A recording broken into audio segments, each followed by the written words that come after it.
ہم تذکرہ کریں گے اس عظیم سپہ سالار کا، اس عظیم صحابی رسول کا، جن کے ذکر کے بغیر تاریخ اسلام مکمل نہیں ہو سکتی، حضرت عمر رضی اللہ تعالیٰ عنہ۔ یکم محرم الحرام آپ کی شہادت کا دن ہے۔ حضرت عمر اس وقت اسلام لائے جب 40 مرد، کم و بیش 40 مرد اور 11 عورتیں ایمان لا چکے تھے۔ حضرت عمر مراد رسول ہیں۔ سرکار دو عالم صلی اللہ علیہ وسلم نے رب تعالیٰ سے دعا فرمائی جس کا مفہوم یہ ہے کہ عمر کے ذریعے، اے اللہ عمر کے ذریعے اسلام کو غلبہ عطا فرما۔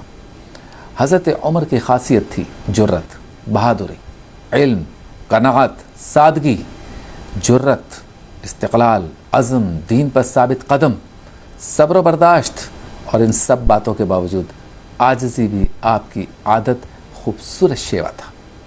جب مسلمان ہوئے تو اس کا واقعہ یوں ہے کہ آپ سرکار دو عالم صلی اللہ علیہ وسلم کو قتل کرنے کے ارادے سے نکلے معاذ اللہ، اور جب آپ کو معلوم ہوا کہ آپ کے اہل خانہ کے اہم افراد اس وقت مسلمان ہونے چلے ہیں، اسلام قبول کرنے والے ہیں، تو کہا گیا پہلے اپنے گھر کی خبر لے لو۔ حضرت عمر اپنے گھر کی طرف گئے اور کیا دیکھا کہ ان کی بہن، ان کے بہنوئی اور دیگر اسلام قبول کر چکے ہیں۔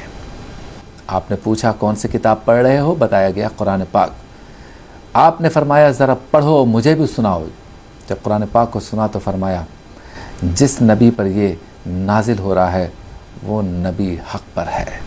پھر آپ نے سرکار دو عالم صلی اللہ علیہ وسلم کی خدمت میں حاضر ہو کر اسلام قبول کیا۔ حضرت عمر رضی اللہ تعالیٰ عنہ کے بارے میں سرکار دو عالم صلی اللہ علیہ وسلم ارشاد فرماتے ہیں، اے عمر جس راستے سے تو گزرے گا شیطان وہاں سے بھاگ جائے گا۔ آپ کے اسلام قبول کرنے کے بعد حضرت جبریل علیہ السلام سرکار کی خدمت میں حاضر ہوئے اور فرمایا کہ آسمان پہ فرشتے بھی حضرت عمر کے اسلام قبول ہونے کی مبارکباد دیتے ہیں۔ حضرت عمر کے اسلام قبول کرنے کے بعد مسلمانوں میں ایک توانائی پیدا ہوئی۔ آپ نے اسلام قبول کرنے کے بعد بھی اور ہجرت کے وقت بھی اعلانیہ کہا کہ ہے کوئی اپنی زوجہ کو بیوہ کرنے والا، یا اگر کوئی چاہتا ہے کہ اس کے بچے یتیم ہو جائے تو عمر کو روک کر دکھائے۔ آپ اشراف قریش کے سامنے ہی کعبۃ اللہ میں مقام ابراہیم کے پاس 2 رکعت نماز ادا کرتے ہیں، گلے میں تلوار لٹکائے بڑے شان و شوکت کے ساتھ گھومتے پھرتے ہیں، اور اسی طرح سے مدینہ پاک کی طرف ہجرت فرمائی ہے۔ حضرت عائشہ صدیقہ رضی اللہ تعالیٰ عنہ فرماتی ہے کہ یہ لقب یعنی فاروق جو آپ کا لقب ہے، یہ بھی سرکار دو عالم صلی اللہ علیہ وسلم نے آپ کو عطا فرمایا۔ حضرت عمر کے بارے میں قرآن پاک کی کافی آیات کا نزول بھی ہوا۔ آپ عشرہ مبشرہ میں تھے، جنت کی بشارت آپ کو سرکار دو عالم صلی اللہ علیہ وسلم نے عطا فرمائی، لیکن اس کے باوجود آپ خوف خدا میں روتے تھے۔ عید کے دن بھی آپ خوف خدا میں روتے تھے، خوشی کے موقع پر بھی آپ کو اللہ کی ناراضگی کا ڈر ہوتا تھا۔ فتنے آپ سے دور رہتے اور آپ کی زبان پر ہمیشہ حق جاری ہوتا۔ کتابوں میں لکھا ہے کہ سرکار دو عالم صلی اللہ علیہ وسلم کے بعد اگر کسی کی زبان پر حق جاری ہوتا ہے یا کوئی حق پر ہے یا حق جس کے وہ جو حق کے ساتھ ہے تو وہ عمر ہیں۔ اپنے صوبوں کے گورنرز یعنی جب امیر المومنین بن گئے تو اپنے صوبوں کے گورنرز کو بھی احتساب کے کٹہرے میں کھڑا کرتے، کوئی شکایت ان کے خلاف ہوتی تو فوری طور پر ان کو بلاتے، طلب کرتے، جواب لیتے اور احتساب کرتے۔ جھوٹ کو آپ پہچان لیا کرتے تھے، آپ کی یہ خاصیت تھی اگر کوئی جھوٹ بولتا ہے تو حضرت عمر اسے پہچان لیا کرتے۔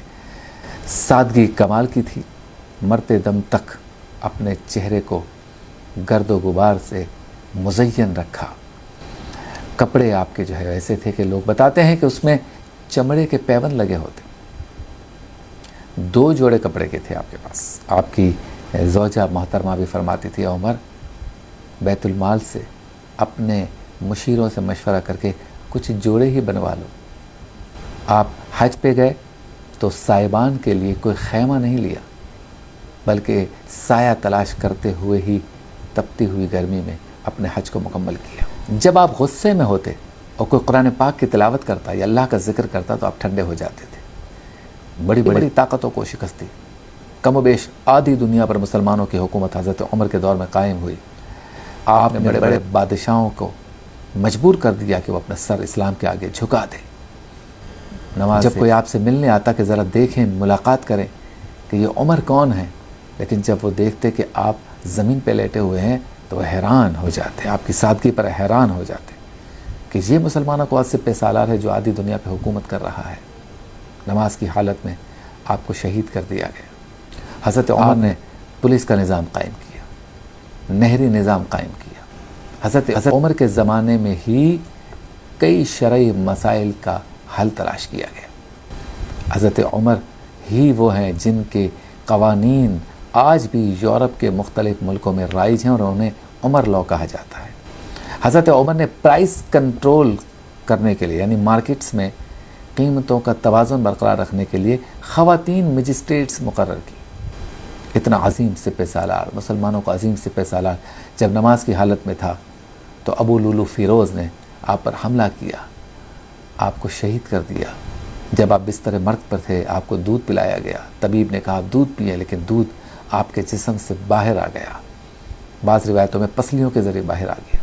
ایسی حالت میں آپ نے اپنے رفقا سے پوچھا کہ سرکار دو عالم صلی اللہ علیہ وسلم کی زوجہ ام المومنین ہماری ماں حضرت عائشہ صدیقہ سے دریافت کرو، کیا وہ اجازت دیتی ہیں کہ میں سرکار دو عالم صلی اللہ علیہ وسلم کے پہلو میں دفن کیا جاؤں؟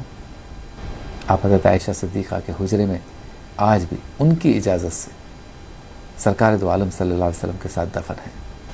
کروڑوں سلام ہو حضرت فاروق اعظم پر، جنہوں نے ہمیں سکھا دیا کہ جرت کیا ہے، بہادری کیا ہے، عدل کیا ہے، انصاف کیا ہے، سادگی کیا ہے، کس طرح سے مسلمانوں کے درد کو محسوس کیا جا سکتا ہے، کیسے حسن انتظام قائم کیا جا سکتا ہے۔ اللہ تعالی ہم سب کو فاروق اعظم کی سیرت پر عمل کرنے کی توفیق عطا فرمائے۔